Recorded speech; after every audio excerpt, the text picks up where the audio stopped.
Hoy es un día muy importante, no solamente para las mujeres, es un día muy importante para nuestro México, porque sin las mujeres no hay desarrollo pleno.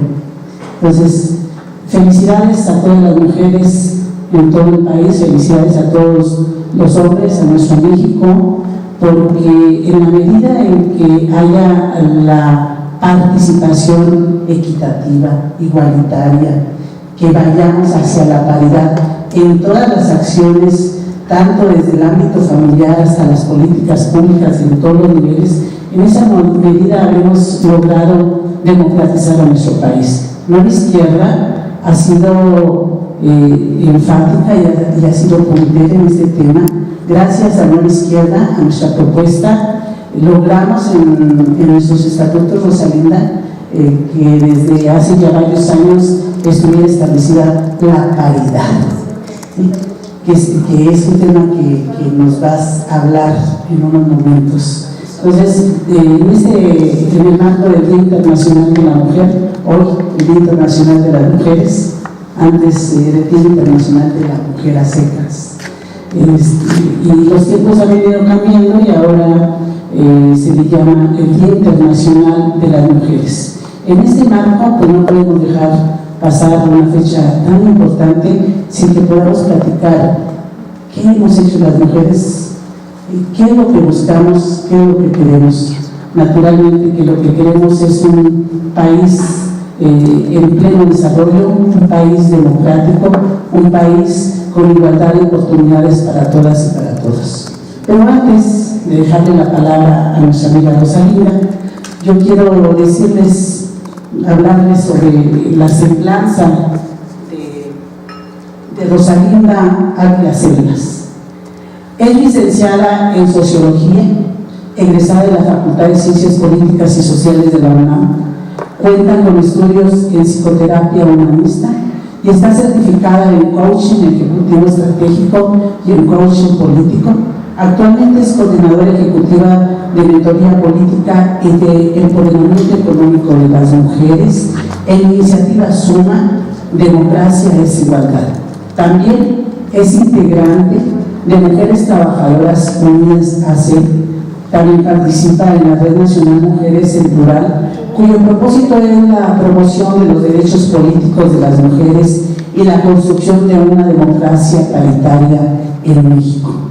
Ha desempeñado diversos cargos en la función pública en el Instituto de la Mujer del Distrito Federal, implantó programas comunitarios para jóvenes sobre sexualidad y prevención de la violencia de género, así como proyectos especiales dirigidos a mujeres en prisión, mujeres en VIH-Sida, trabajadoras sexuales, empleadas del hogar, lesbianas y mujeres consumidoras de sustancias o en contexto de adicciones.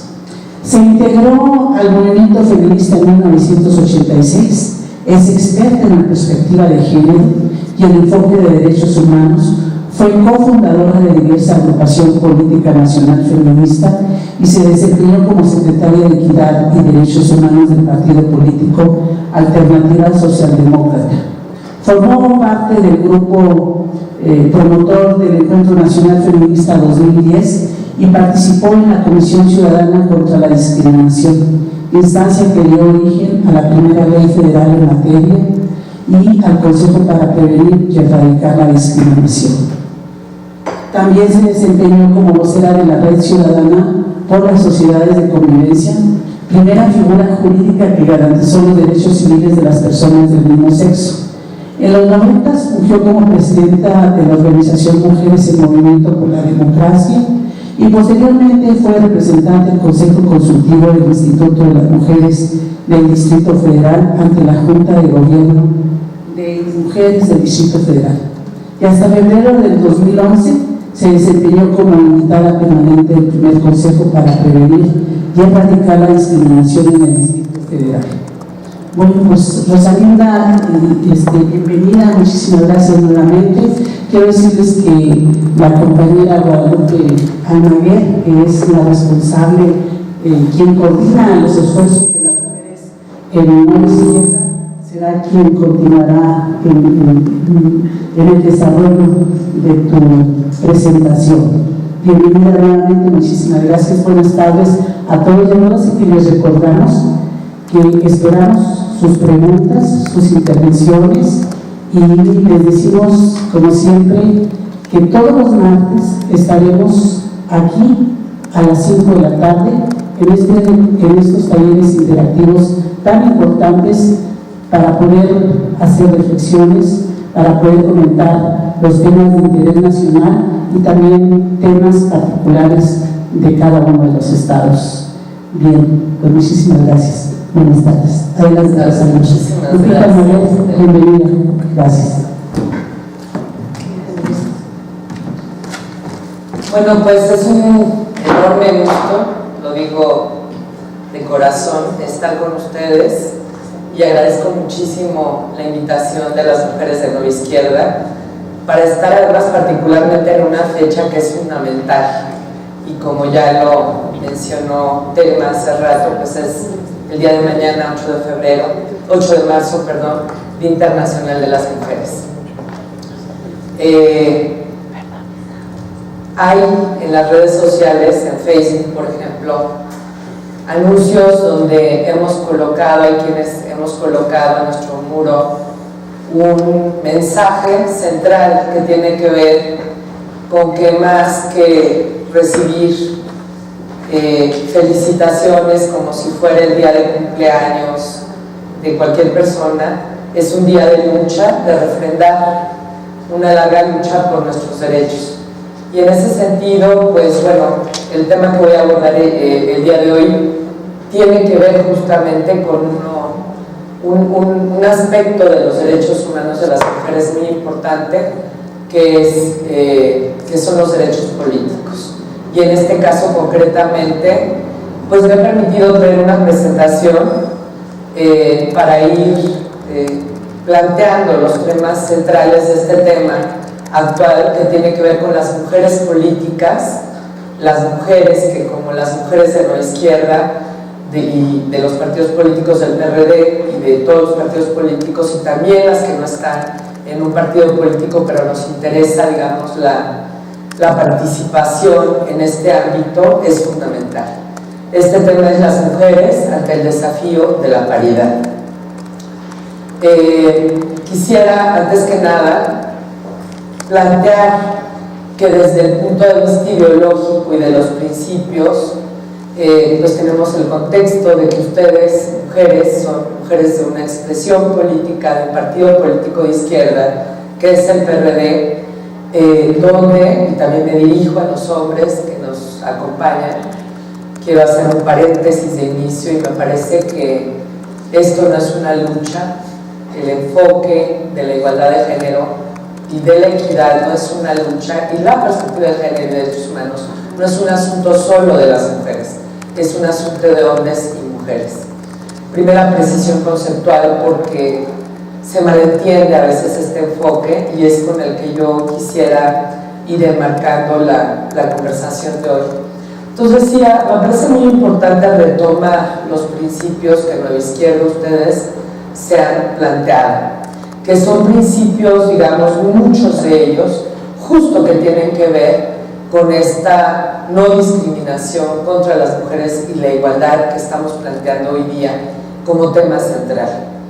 Entonces, en Nueva Izquierda, en una revisión de los documentos básicos, nos encontramos que se plantean en primer término la lucha, el acceso al poder por la vía institucional, es decir, retomar la transición democrática en el país y acceder, ¿verdad?, al poder a través de la vía democrática, impulsando una reforma del Estado. Y justamente en términos de lo que es la reforma del Estado es que podemos plantear este asunto de la paridad, que quiere decir una participación igualitaria, una igualdad de oportunidades de trato entre hombres y mujeres, pero sobre todo bajo un enfoque moderno, y además el que tenemos que retomar, que es el de la igualdad sustantiva, donde no solo queremos ya la igualdad en términos de oportunidades de trato, sino también en los resultados. Y ahorita voy a tratar de abordar en este sentido. Por otra parte, la izquierda es una izquierda que por supuesto se plantea la no discriminación y la igualdad como principios, ¿verdad? Y como una forma de vida incluso está planteado, y es una izquierda que se propone como una propuesta libertaria. Las libertades son un aspecto fundamental para esta expresión, y no es cualquier cosa. No es cualquier cosa porque esto, junto con la justicia social, da un perfil de una izquierda que es moderna, contemporánea, y una izquierda, digamos, que a su vez está planteando la diversidad, ¿no? La reivindicación de la diversidad en todos los aspectos, entre ellos la diversidad social, y por otro lado, por supuesto, en el ámbito político, el compromiso fuerte con la pluralidad. En este sentido, hay una declaración abierta, una declaración explícita de Nueva Izquierda del compromiso respecto al acceso de las mujeres al pleno ejercicio y goce de sus derechos humanos. Quise plantear esto como contexto porque justamente este compromiso tiene que ver con el tema que voy a abordar en este momento.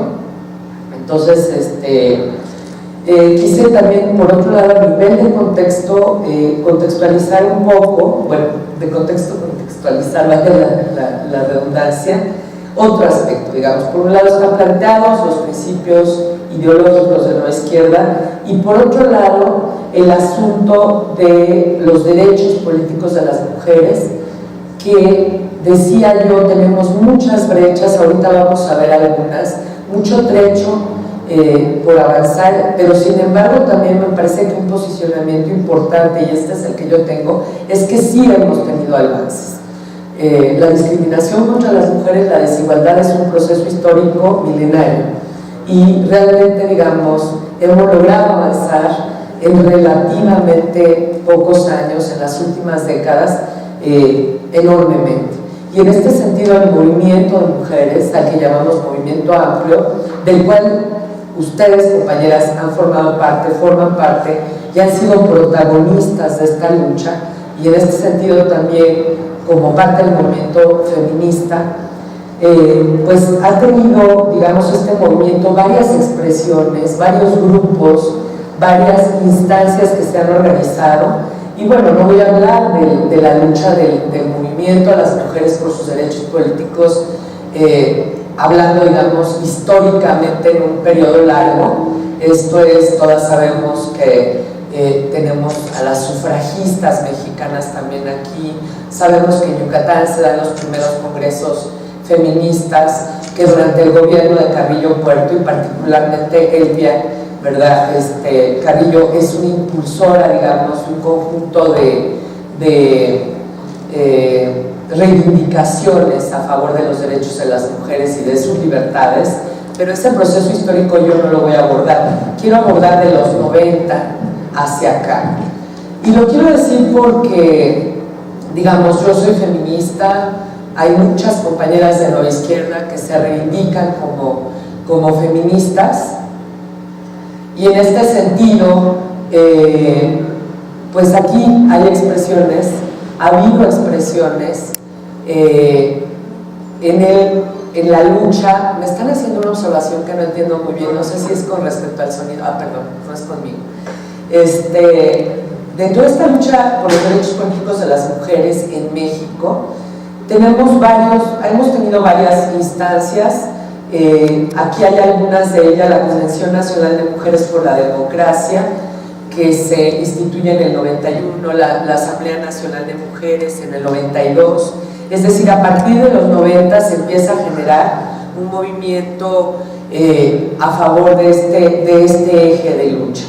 Está la Convención Nacional de Mujeres, las campañas Ganemos Espacios y Avancemos un Trecho, la Asamblea Nacional de Mujeres, el Encuentro Nacional de Mujeres Indígenas, etcétera. O sea, yo he preparado este material y con muchísimo gusto lo voy a dejar, y ahí están, digamos, algunos de estos esfuerzos planteados, muy importantes, tanto de mujeres feministas como de mujeres que no necesariamente reivindican la agenda feminista como tal, pero que sí están a favor de la lucha por los derechos políticos de las mujeres.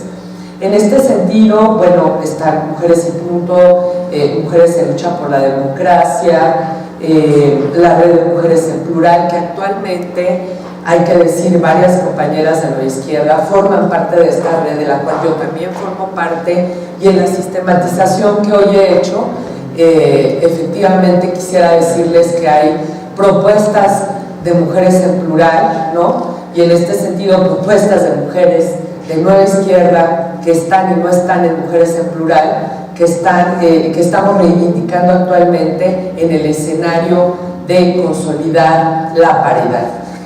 Menciono entre otras, está la compañera Telma Guajardo en Mujeres en Plural, está la senadora Angélica de la Peña, Elena Tapia y otras compañeras, no solo de Nueva Izquierda, sino el PRD. La que sigue. Bueno, además ando un poco, voy a tomar un poquito de...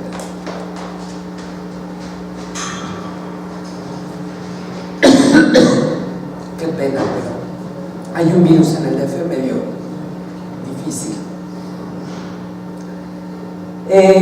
Hay dentro de la lucha por los derechos políticos de las mujeres, decía yo, mucho rezago, pero también grandes avances. En este sentido, el planteamiento desde las sufragistas era básicamente tener el derecho al voto. Y hoy que estamos planteando, después de que el año pasado celebramos el 60º aniversario del voto femenino en México, ahora estamos planteando la contraparte. Nuestra principal preocupación es nuestro derecho a ser votadas, nuestro derecho a ser elegidas, nuestro pleno derecho a acceder a espacios de toma de decisión en todos los ámbitos de la vida social, económica y en este caso política. Otra situación importante, digamos, es que para el avance las cuotas, las acciones afirmativas representadas por las cuotas de género han sido fundamentales. No voy a abordar este tema a fondo, pero basta decir que hay múltiples estudios que nos demuestran que cuando existe la cuota de género, cuando hay esta acción afirmativa a favor de las mujeres para que éstas accedan, por ejemplo, a las candidaturas de elección popular, evidentemente esto es un mecanismo positivo que es el que nos ha permitido en los últimos años acceder a los congresos, acceder a estos puestos de representación popular. En esta vía, por supuesto, hemos reivindicado en el movimiento feminista y a favor de los derechos políticos las cuotas. Sin embargo, en este contexto y en este momento, lo que estamos planteando con mucha fuerza es pasar de las cuotas sin dejar las cuotas. No necesariamente.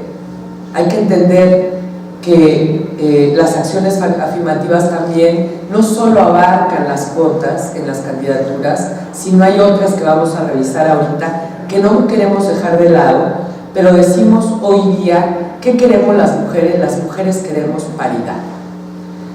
En este sentido hay un eje articulador, digamos, que es el eje del empoderamiento o el tema del empoderamiento de las mujeres.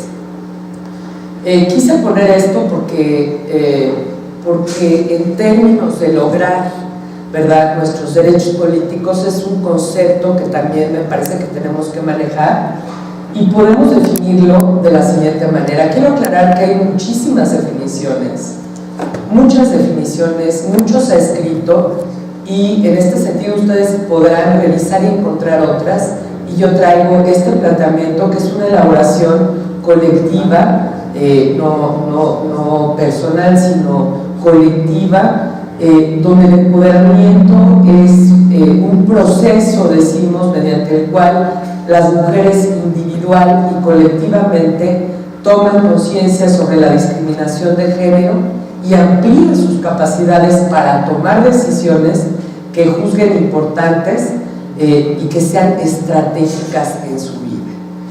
En este sentido, digamos, donde hay un proceso complejo, como el nombre de la palabra lo indica, es eso, es un continuo donde las mujeres a nivel individual, pero también como género, colectivo, como agrupaciones, en este caso podría ser, ¿verdad?, las mujeres de Nueva Izquierda, colectivamente se empoderan, se van empoderando. En este sentido, el empoderamiento, digamos, es un aspecto que fue reconocido a nivel internacional, que está vigente y que es planteado por la ONU, por la Organización de Naciones Unidas, porque se reconoce que hay obstáculos, ¿verdad?, que impiden, digamos, el pleno ejercicio de derechos por parte de las mujeres y en este caso de su empoderamiento.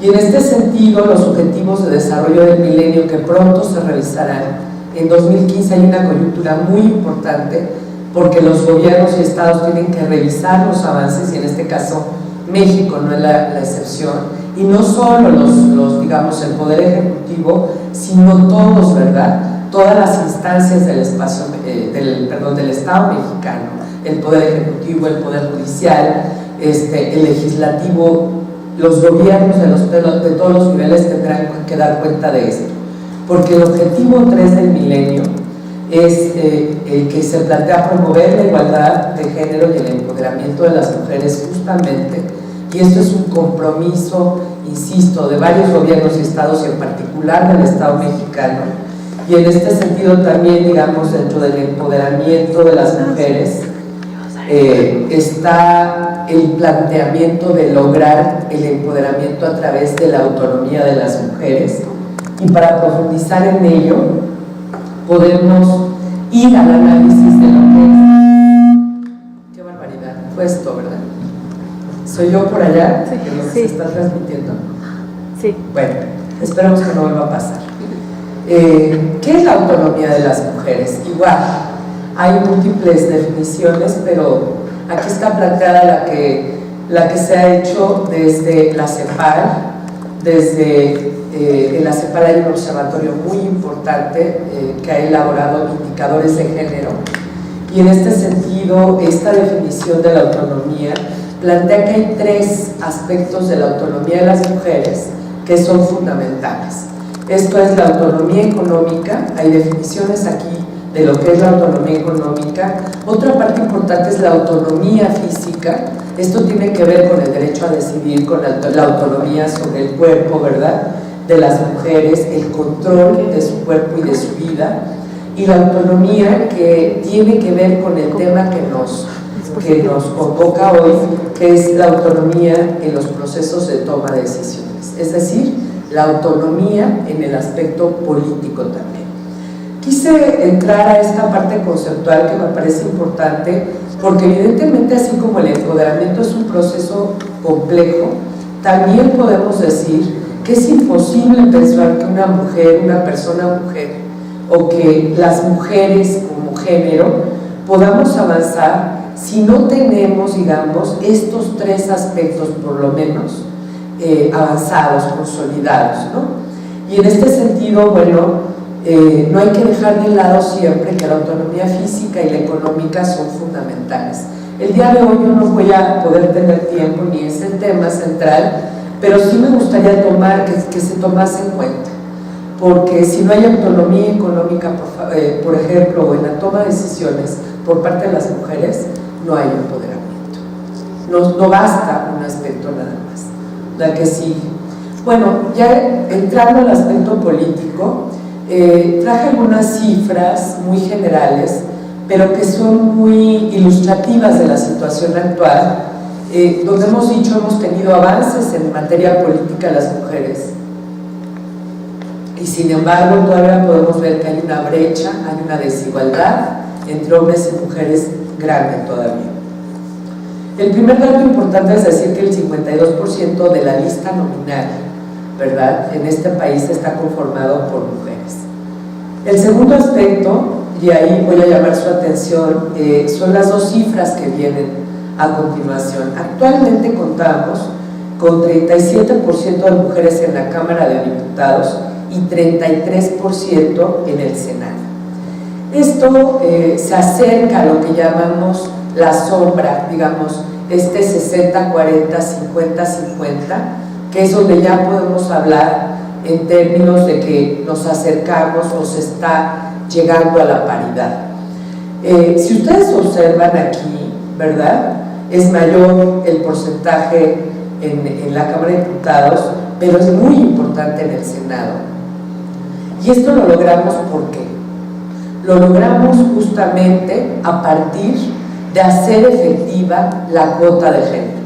La cuota, lo que el COFIPE, ¿verdad?, que actualmente es nuestro marco federal electoral, está planteando. Y quiero decir y no dejarlo pasar, porque creo que honor a quien honor se merece, y esto se logró en el proceso electoral pasado, en el 2012, gracias a que un conjunto plural de mujeres que provienen también de esta instancia que se llama Mujeres en Plural, algunas de ellas presentaron un juicio que hemos llamado histórico, que es paradigmático, es el famoso juicio, demanda de juicio de protección de sus derechos políticos electorales, el 12-624, histórico. ¿Y por qué? Porque resulta que en las elecciones del 2012, todos los partidos políticos, prácticamente todos, ¿no?, excepción de Nueva Alianza, no habían cubierto esta cuota de género. No habían cubierto esta cuota de género bajo muchísimos argumentos, y ya el IFE, la autoridad electoral, les había hecho un llamado a que cubrieran esa cuota de género. No va a depender mucho porque ustedes, mujeres de Nueva Izquierda, mujeres del PRD, vivieron este proceso y saben muy bien que gracias a que el Tribunal Electoral del Poder Judicial de la Federación, ¿verdad?, el que antes se le llamaba TRIFE, falló a favor de esta demanda de las mujeres que valientemente ejercieron sus derechos políticos electorales, fue que se alcanza en este momento, a raíz de que hubo un mayor número de candidaturas, pues una representación mayor. Esa es, digamos, una demostración de cómo la cuota efectivamente es muy útil. Ahí viene la brecha enorme. ¿Por qué arriba está tan alto? Está tan alto porque el COFIPE está garantizando, y el ejercicio, digamos, una impartición de justicia electoral con perspectiva de género garantizó que en el Congreso de la Unión, ¿verdad?, creciéramos, diéramos un salto y nos aproximemos a la paridad. ¿Qué pasa con las presidencias municipales? ¿Qué pasa en el nivel local? ¿Qué pasa incluso en las diputaciones locales, en los congresos locales? Ahí la brecha entre hombres y mujeres es mayor, y particularmente, y esto lo quiero señalar, la preocupación enorme, la instancia donde hay un rezago enorme es en los municipios, en los ayuntamientos. Actualmente, y eso porque dimos un salto al 7% recientemente, tenemos un 7% nada más de alcaldesas en nuestro país. Ahí evidentemente, ¿cuál es la razón?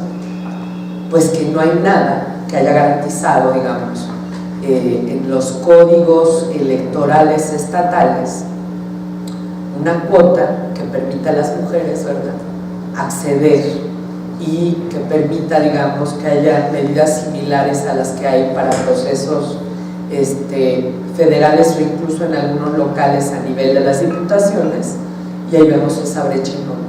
Ahí está demostrado, ¿verdad?, la enorme desigualdad en representación política en México. Y bueno, traje solo un dato en términos de lo que es, digamos, el ámbito empresarial, el ámbito privado, porque quiero aclarar que este asunto de la paridad no solo está planteado para puestos de representación popular, sino que lo estamos planteando las mujeres preocupadas por este tema para todos los ámbitos, decía yo hace rato, de la vida social. Y ahí hay brechas enormes. También podemos ver que menos de 2% actualmente de los consejos de administración en las empresas están encabezados por mujeres. ¿Por qué queremos mujeres? Eso es otra discusión, no le voy a entrar, pero también está visto, ¿no?, porque hay compañeras y los hombres sobre todo que nos dicen cuerpo de mujer no garantiza conciencia de género, ¿no? Es una frase clásica, digamos, y yo quiero decir aquí y posicionarme clarísimamente. No necesariamente, efectivamente, ¿no? Una mujer va a garantizar, por ejemplo, un buen ejercicio cuando es diputada, cuando es alcaldesa. Pero lo que estamos planteando es, no por ser mujer hay motivo alguno para discriminarla, y no por ser mujer tampoco va a ser mejor o peor. El género, ¿no? O el sexo biológico tampoco determina la calidad de las personas. En Nueva Izquierda se ha dado una lucha, hago un paréntesis muy fuerte, un posicionamiento ideológico muy interesante respecto a la diversidad sexual, por ejemplo, a las libertades, a los derechos plenos. Y en esa lucha también hemos argumentado, ¿no? O se ha argumentado y se ha dicho, ser gay, ser lesbiana, ser transexual no hace mejor ni peor a las personas. Esto lo quiero precisar, pero el hecho de ser diferente o de ser mujer en este caso no tiene por qué ser en ningún caso un elemento de discriminación. No sé si soy clara, me parece importante. Y bueno, haciendo esta aclaración, quisiera decir que actualmente, para ir entrando al tema, actualmente de lo que va a ser, digamos, esta lucha, y que creo que es el aspecto más importante que a ustedes pudiera motivarles, ¿no? De reflexionar el día de hoy, y tengo entendido que al final vamos a poder hacer algún intercambio, tiene que ver con la paridad que ha sido establecida ya a través de la reforma constitucional en materia política y electoral, y que hay un decreto que se publica el 10 de febrero en este sentido. Ustedes saben, estamos, y lo leemos diario en los periódicos, en los diarios, en las noticias, estamos frente a un reto enorme. A raíz de esta reforma se modifica todo el sistema electoral mexicano, y actualmente, bueno, en el Congreso de la Unión tendrá que discutirse un conjunto de aspectos muy importantes. El IFE, ustedes saben, desaparece, no necesariamente es que desaparezca totalmente, eso está todavía, digamos, en una situación donde se van a recuperar, hay un proceso de recuperación, digamos, también de lo que es esta institucionalidad que el IFE ha planteado, pero lo que vamos a tener ahora es el INE, el Instituto Nacional Electoral. Ese es el contexto que estamos viviendo, donde los partidos están siendo actores fundamentales, y llamo la atención de ello porque en esa reforma constitucional se planteó, y vuelvo a decir que gracias a la unión de las mujeres legisladoras del Congreso de la Unión, que independientemente de sus diferencias ideológicas, unieron sus fuerzas para sacar adelante la paridad. Es decir, en la reforma lo que se está planteando es que tendrá que haber paridad en términos de lo que serán las candidaturas, ¿verdad? Entre hombres y mujeres, paridad de género, y que esto tendrá que estar garantizado. Esto es un avance histórico, y yo aplaudo desde aquí incluso a las mujeres legisladoras de Nueva Izquierda, del PRD y de todos los partidos que hicieron este esfuerzo de pacto y de unión, que históricamente es lo que sabemos, las mujeres es la única manera en que podemos, digamos, con una agenda que compartimos, ir avanzando de manera eficaz.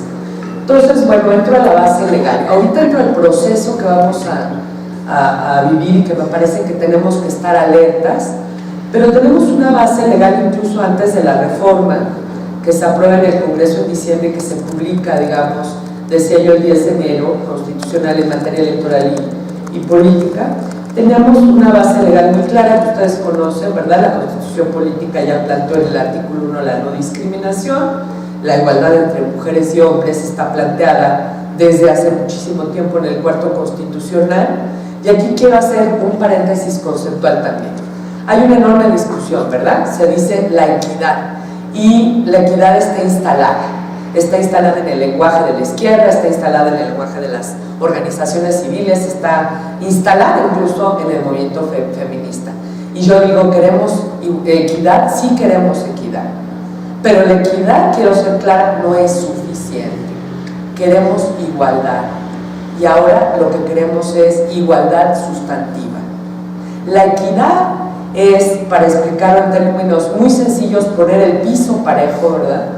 Para que grupos sociales, en este caso las mujeres, y hay otros, puedan, digamos, en un corto plazo, ¿verdad?, tener ciertas ventajas temporales para poder acceder a un conjunto de situaciones de bienestar o a derechos. Tal es el caso de las cuotas, ¿no? Es una acción afirmativa que nos remite al concepto de equidad, pero ojo, en nuestra Constitución y las constituciones, yo no conozco ninguna, y no soy sabia en esa, no soy abogada, yo soy socióloga, pero en nuestra Constitución, la Constitución, compañeras, compañeros, nunca ha hablado de equidad. Nuestra Constitución habla de un principio que es la igualdad. Entonces no hay que equivocarse, porque quedarnos solo en la equidad es, digamos, puede ser un problema. Lo que queremos es igualdad, y la paridad de lo que nos está hablando es de eso, de igualdad. Entonces, bueno, aquí está, ustedes conocen muy bien la ley, ¿no? Está la Ley General para la Igualdad entre Hombres y Mujeres, la Federal contra la discriminación, etcétera. Pero hay una reforma que seguramente conocen y que yo digo es la reforma de las reformas. Y en la reforma que se da en 2011, en junio de 2011, en materia de derechos humanos. Esta reforma es una maravilla. Es decir, es una reforma que por un lado eleva a nivel constitucional los derechos humanos. Ya no se habla de garantías, sino de derechos humanos, por un lado. Y por otro lado, también en esa reforma hay otro concepto que es el de pro persona, que dice, ¿verdad?, que quiere decir que la Constitución y los tratados, que a su vez son elevados con la misma jerarquía que la Constitución, los tratados internacionales, deben favorecer en todo tiempo a las personas la protección más amplia. En este sentido, uno de los tratados, que es como la constitución de las mujeres de todo el mundo, ¿verdad?, importantísima, que tenemos suscrita como Estado mexicano, es la CEDAW, la Convención para la Eliminación de todas las formas de discriminación contra las mujeres, por sus siglas en inglés.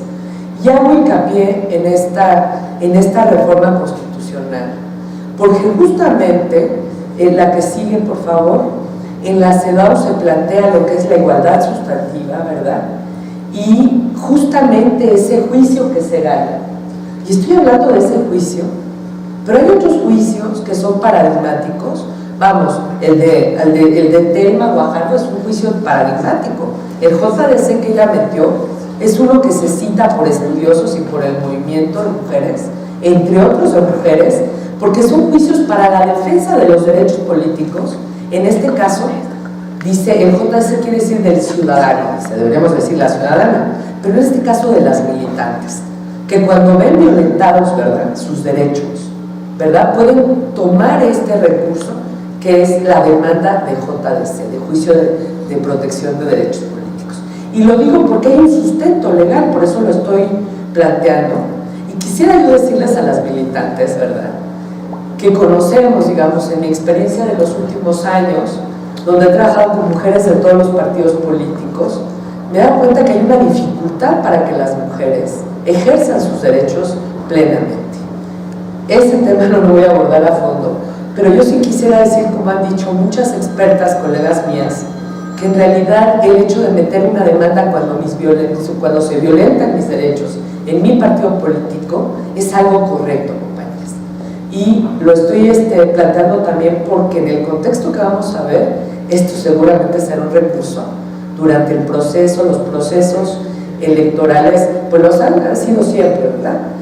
Lo será en el proceso de Coahuila y de Nayarit este año, es un recurso para las mujeres, pero sobre todo en los procesos del 2015, donde 17 estados van a tener elecciones y tenemos las elecciones federales. Bueno, hablando de la CEDAW.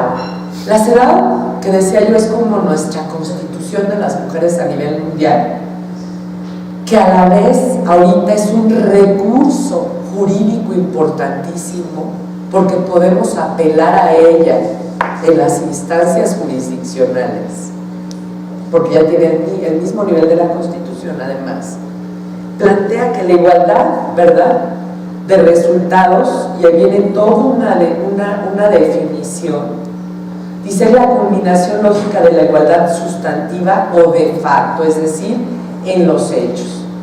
Y aquí lo que quiero resaltar, digamos, ese asunto que tiene que ver con la igualdad en los hechos y en los resultados. Voy a dejar el material, ya dije, yo espero que hay manera de hacérselo llegar, no quiero detenerme en esto, pero yo quiero decirles, compañeras, que qué quiere decir en materia político-electoral. Quiere decir que para los procesos que vienen electorales, las mujeres de los partidos políticos, otro tema es lo de las candidaturas ciudadanas, ahí no me voy a meter, que también se aprobó con la reforma, pero que las candidaturas de los partidos políticos, más bien lo pongo al revés, tienen que ser el 50% para hombres y el 50% para mujeres. Punto. Punto. ¿Y qué quiere decir esto? Pues eso, ¿verdad? Igualdad sustantiva. Pero además hay recovecos que tenemos que ir reconociendo desde ahorita. Y tiene que ver también con que hay maneras también de evitarnos una igualdad en los resultados. ¿Cuál sería una igualdad en los resultados para las mujeres en procesos electorales? Quiere decir que a mí, ¿verdad? Como género, igual que a los hombres como género, me den espacios que también son viables para ganar, porque ustedes mejor que yo saben que los espacios que se les dan a las mujeres son en distritos perdedores, ¿verdad? En municipios perdedores, y que hay múltiple desigualdad. Y cuando hablo de estos temas con las militantes me encantan porque lo saben mejor y hasta el hueso que yo. Muy bien, ¿no?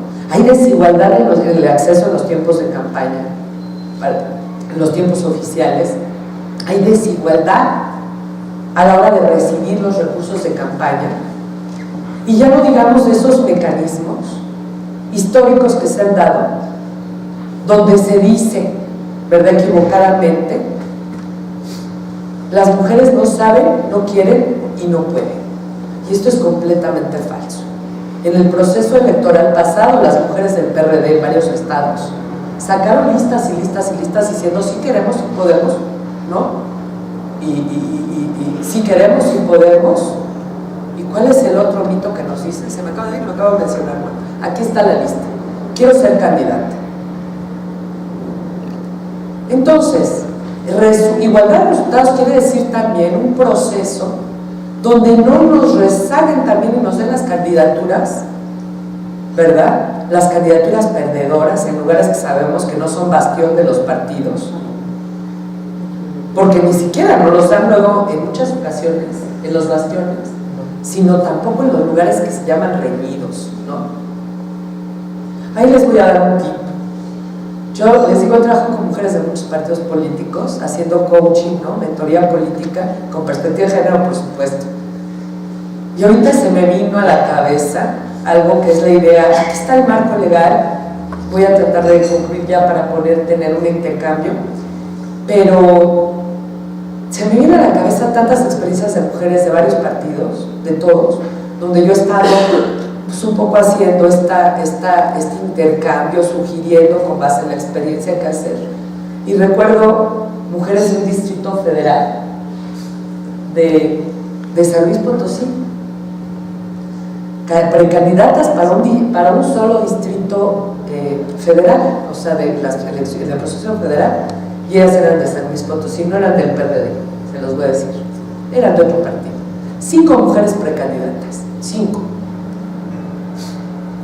Y un solo hombre precandidato para ese mismo distrito. Las mujeres nunca abrieron sus expectativas entre ellas. Patria o muerte, primero callada. ¿Y saben quién quedó en la candidatura? La respuesta es obvia.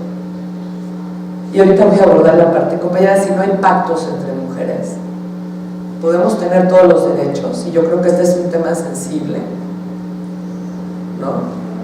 Muy sensible, pero es real. Si no hacemos pactos las mujeres y hay un solo precandidato, nos van a conocer, aunque tenemos la paridad. Otro tema, y eso ya es también un asunto que ustedes como militantes militantes tendrían que ir viendo, porque conozco militantes, ahora sí que como dice el dicho, ¿verdad? Tengo un amigo de una vecina, ¿no? que hay una queja también a veces, y es, no están postulando las direcciones a veces, se cubre la cuota, pero no a mujeres con trayectoria. Ahí se las dejo. ¿Cómo se puede exigir eso? También haciendo pactos, que en las convocatorias haya requisitos, es decir, mecanismos. Pero esa es una gran problemática. Vuelvo a este asunto, eso es la igualdad sustantiva, la igualdad de resultados. Al tiempo que después del proceso electoral veamos en los resultados electorales cómo esa paridad se está expresando. No sé si fue clara la que sigue hoy, un poquito más. ¿Qué decía yo hace rato? Hay acciones afirmativas, ¿verdad? Están las cuotas, que aquí viene hasta adelante. No sé si se ve también porque a lo mejor nomás me veo yo viendo aquello, pero se está alternando, ¿verdad? Están los juicios de protección, esa es una acción afirmativa de la que acabo de hablar, y está el financiamiento público, etiquetado, ese famoso 2%, ¿verdad, compañeras? Que ustedes tienen garantizado por el COFIPE, y que ya ahorita, por fortuna, la mayor parte de las militantes ya lo conocen, pero todavía hace un año y medio o dos, las militantes no sabían que ellas tenían derecho a que 2% del gasto ordinario que reciben los partidos políticos. Yo tengo un muro en Facebook que se llama Rosalinda Vilaselvas, Paula Peña tiene un muy buen muro, también es una colega experta, y tenemos subido ahorita el gasto que a ustedes les toca y a todos los partidos para este año electoral, y son muchos miles de millones los que del gasto, digamos, que se dé prerrogativas, está destinado a las mujeres. Entonces, 2% ¿para qué? Para el liderazgo, ¿verdad? Fortalecer, y para cursos de capacitación, y yo diría que se los den de calidad también, ¿verdad? Que yo sé que en el PRD hay un proceso muy interesante, yo he estado en algunos cursos, ¿verdad? Y ustedes están teniendo una capacitación en ese sentido. Bueno, esto todo ustedes lo saben. Adelante, quisiera irme a la parte sustantiva. Bueno, ya hablé de la reforma constitucional en materia de derechos humanos. Aquí estoy sintetizando esto que creo que es el tema central del día de hoy. Y esto tiene que ver con la reforma constitucional en materia político-electoral. Esta que se publica, el decreto lo pueden buscar en el Diario Oficial de la Federación el 10 de febrero. Lo googlean y ahí está el decreto. Y ustedes podrán ver, ¿no? Nomás que aquí ya está sintetizado, que en el artículo 41 se dice, y sí lo voy a leer textualmente, porque es el que tiene que ver con la paridad. Los partidos políticos tienen como fin promover, viene una frase, pero está sintetizado aquí, las reglas para garantizar la paridad entre los géneros en candidaturas a legisladores federales y locales. Ojo, el COFIPE que no se estaba garantizando, las federales. ¿Qué está garantizándose aquí? Ambos, a nivel local. Locales quiere decir estatales y municipales, ¿no? Eso entiendo yo. Bueno, y además aquí dice garantizar, no procurar, que ha sido nuestra pelea de toda la vida, ¿no? Que los textos dicen, los partidos procurarán. Ahora sí que como en mi época, que ustedes muchas son muy jóvenes, pero en mi época pues estaba Capulina, ¿verdad? Y era así como, quizá, a lo mejor, puede ser, ¿no? No, aquí es que procuren, ¿verdad? A lo mejor, quizá, ¿no? Aquí habla de garantizar. Y en uno de los transitorios, el segundo, dice, el Congreso de la Unión deberá expedir las normas previstas a más tardar el 30 de abril de 2014. Dichas normas establecerán al menos lo siguiente.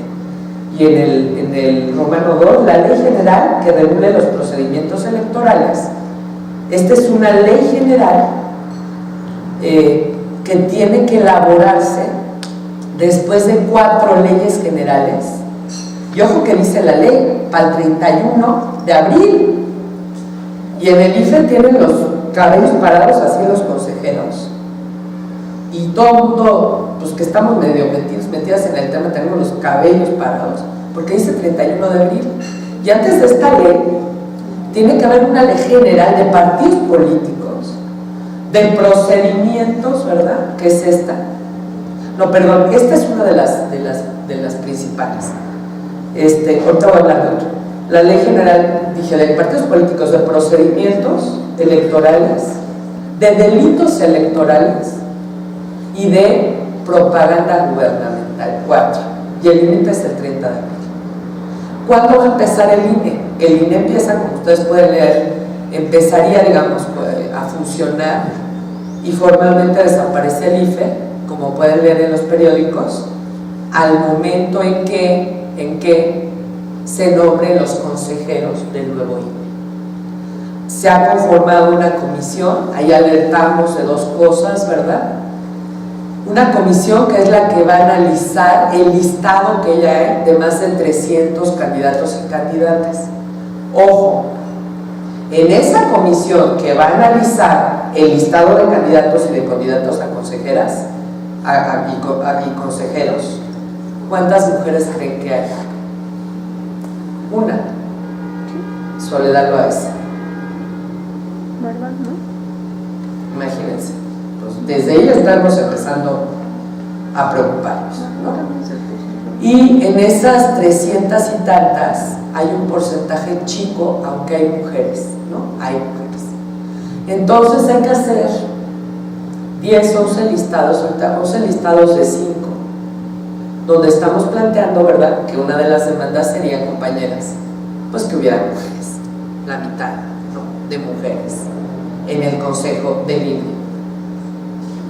Pero además, ojo, y ahí es la alerta mayor que yo quiero emitir ahora y que seguramente pues ustedes que están informadas están en la misma ruta que yo. Esto es el 31 de abril. 30. El 30 de abril, perdón. El abril no tiene 31 días, ¿verdad, compañero? El 30, muchas gracias, esa es una buena observación. A lo mejor lo quiero inconscientemente prolongar un día más, porque sí está complicadísimo. ¿Quién lo tiene que hacer? Los partidos políticos. Vamos, a través de la instancia, ¿cuál? Del Congreso. ¿Sí estamos claras? O sea, es un boletote. Es un super boletote. Y apenas van a decidir, ¿verdad?, el proceso para los consejeros, porque arranca el INE y luego vienen más tales. Ok. Entonces, en esa ley general tiene que considerarse, todo el texto es inmenso, cuando abran el decreto, y esto es donde se menciona el género nada más. Dice ahí el transitorio segundo, en el segundo párrafo, en el parágrafo 2, que la ley general que regula los procedimientos electorales, que no está hecha, la parte H dice, tendrá que garantizar, ¿verdad?, las reglas para garantizar la paridad entre los géneros en candidaturas a legisladores federales y locales. Es todo lo que hay. Ojo, ojo. Aquí viene un conjunto de propuestas. Vamos a regresarnos para que no se distraigan. Pero quiero alertar sobre lo siguiente. Las propuestas que vienen ahorita a continuación son propuestas para no perder, digamos, lo que habíamos ganado. Ojo, bomberos. Recientemente hubo una reunión de la cual Angélica de la Peña en el Senado fue anfitriona junto con otras senadoras de esta red que les digo que sí es muy plural, de mujeres de partidos y no partidos, que se llama Red de Mujeres en Plural, justo para discutir estos asuntos. Yo no pude ir, pero lo que voy a presentar a continuación es una sistematización que Tere Evia de la Red de Mujeres en Plural realizó, y además hay otras propuestas de mujeres, por ejemplo, como Cecilia Tapia, que es una experta en el tema electoral y de derechos políticos, que es de la Red de Mujeres en Plural, y aportaciones de esa discusión. Entonces yo quiero ser muy clara, porque yo traigo una sistematización, incluso no con todo lo que está ahí propuesto, porque me pareció importante sobre todo retomar, y ustedes que decidan que es prioritario, pero para nosotras y para ustedes, me imagino, todo esto es prioritario, porque la alerta tiene que ver con que no perdamos lo que habíamos ganado en el COFITE, porque además tiene que haber un proceso de armonización también, a nivel, armonización quiere decir de homologación, ¿verdad?, a nivel de los códigos electorales también estatales. Por eso les digo, el boleto de la reforma, lo que está planteando en cortísimo plazo, es un proceso muy complejo, ¿no?, jurídico y de leyes y ¿no?, y estas son leyes secundarias. Bueno, por eso puse ahí abajo, ¿cuál es el principal desafío? Y así se llama esta conferencia, ¿verdad?, o este intercambio, pues, este diálogo. El principal desafío que tenemos las mujeres de los partidos políticos y no partidos políticos, pero sobre todo ustedes, es consolidar la paridad en las leyes secundarias, mismas que no están hechas. No sé si quedó claro. Al final vamos a tener como una ronda, ¿verdad? Lo que sí. Y aquí yo dije, sistematizo lo que muchas compañeras han planteado como los elementos que tendríamos las mujeres, y en particular las mujeres de nueva izquierda, que tomar en cuenta en el proceso que se viene. Y esto es paridad en candidaturas propietarias y suplentes. Eso ya lo habíamos ganado con el peyorativo término que me choca de Juanitas, me choca ese término. Eso ya lo habíamos ganado. O sea, las suplentes, las candidaturas propietarias y las suplentes tienen que ser del mismo género. Digo, todavía hacía muy poco en 2009 y ya la ganamos. Si ir para atrás ahí sería como, bueno, ya. Pero no solo en mayoría relativa, o sea, en las pluris, sino también en las de representación. Perdón, es que está mal ahí.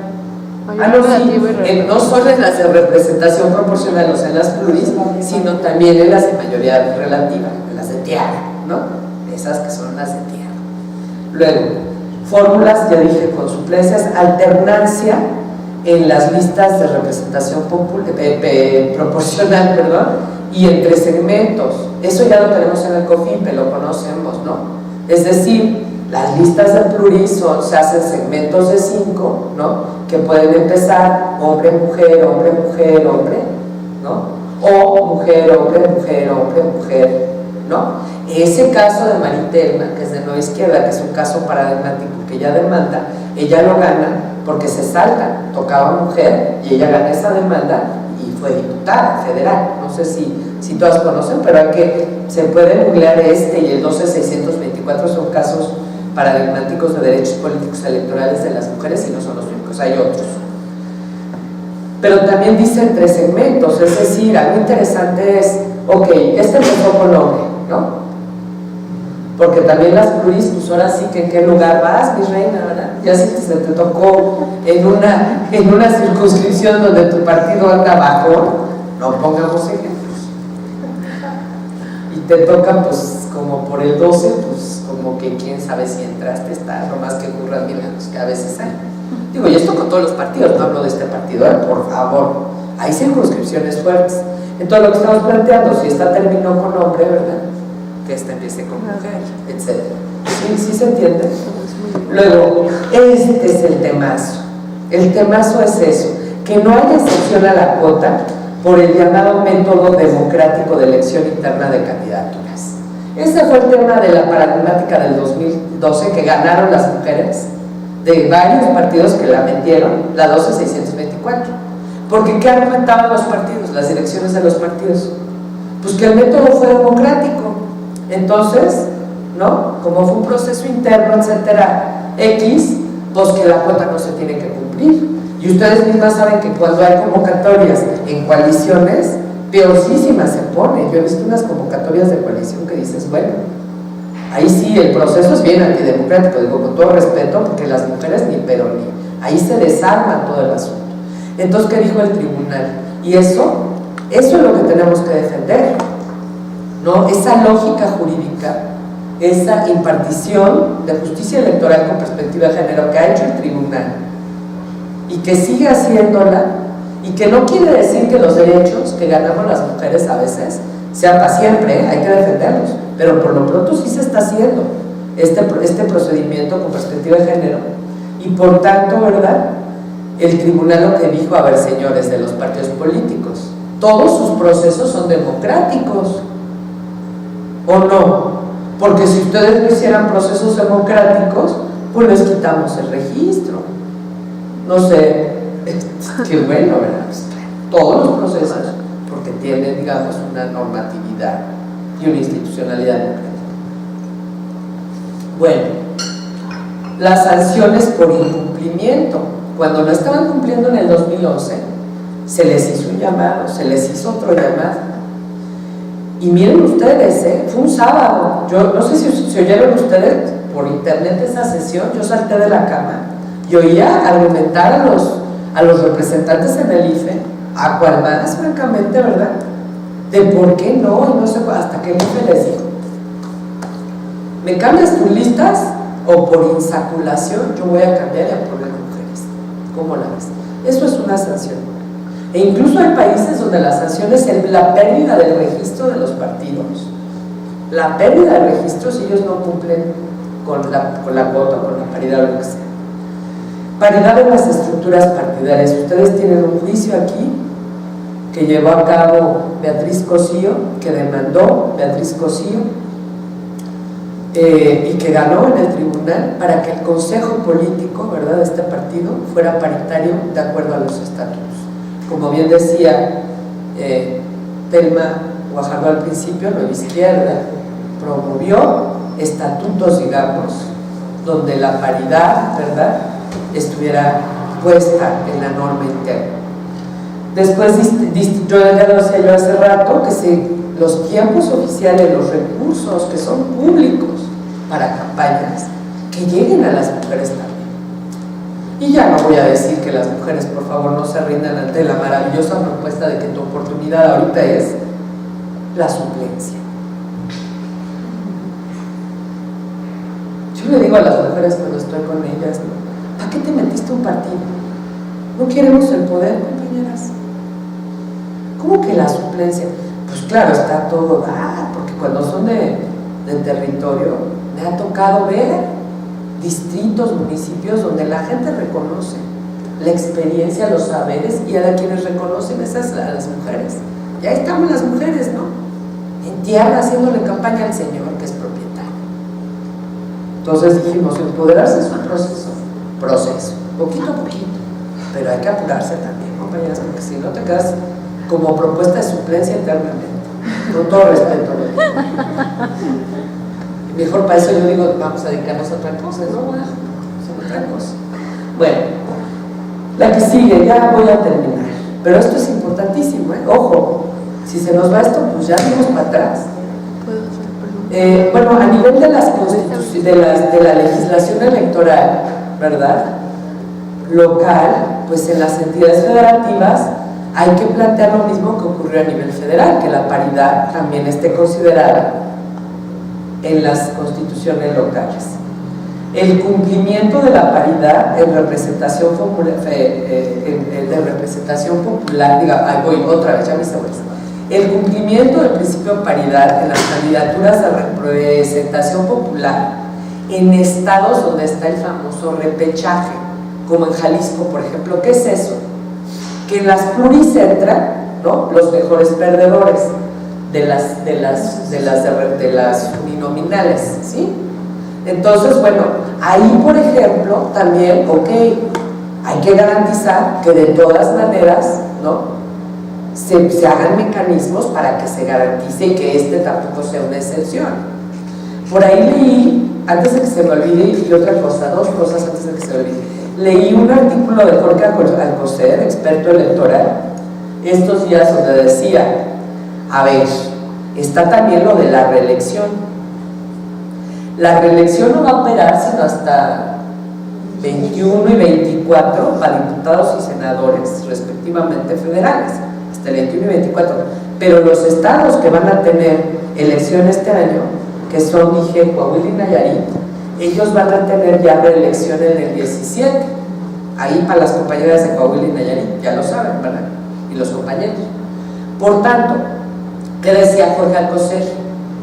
También en ese sentido, digamos, que ahí no me voy a meter si estoy de acuerdo o no estoy de acuerdo, ya está, ¿no? Eso es un hecho. Entonces lo que plantea Alcocer es que ese mecanismo también de reelección no vaya a ser algo, ¿verdad? Fíjense cuántas cosas las mujeres y los hombres con una perspectiva de género igualitaria tenemos que tener en cuenta. Ojo con eso.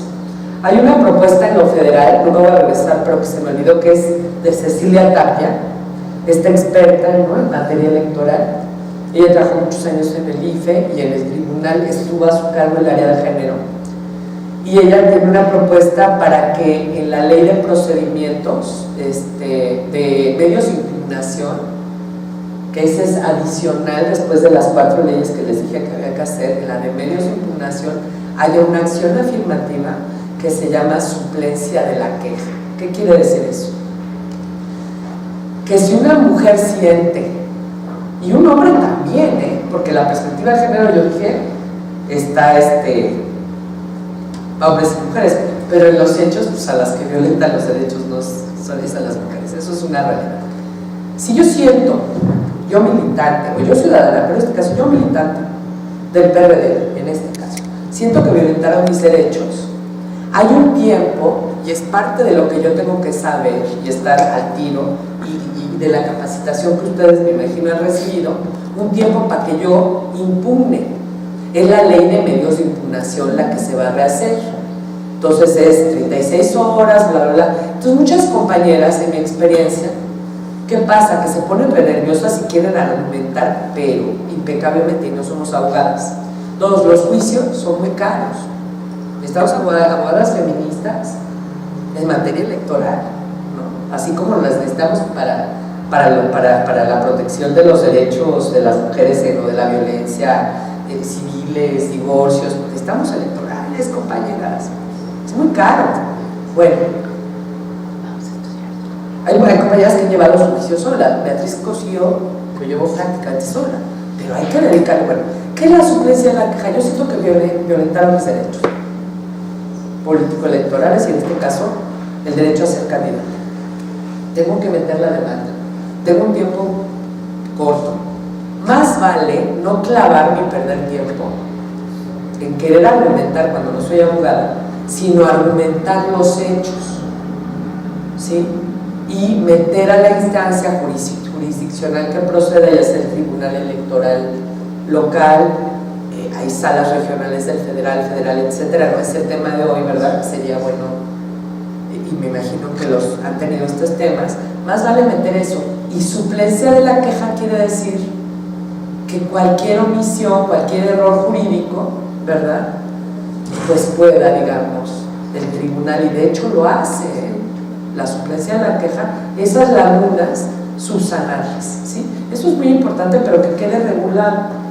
Finalmente, lo que decíamos hace rato, la paridad y la integración de las planillas para renovar ayuntamientos, que es donde estamos más fritas, que se incluya, aunque no necesariamente la reforma está mencionando esto.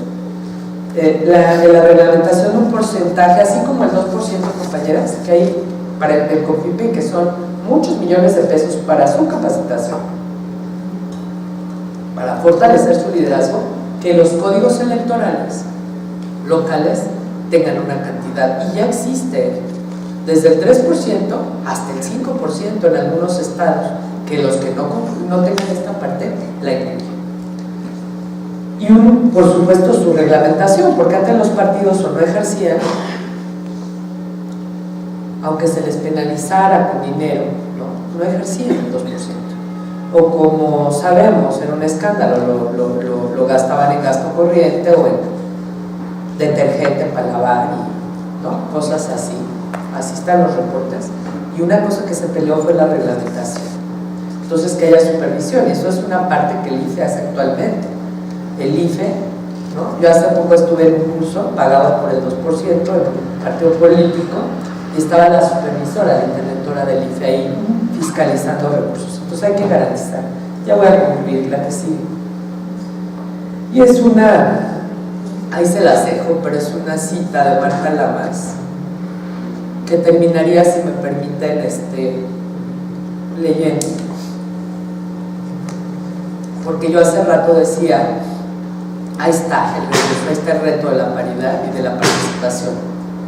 Pero decía, compañeras, si no hacen pactos entre ustedes, mínimos, abiertos, explícitos, y no para que solo una llegue,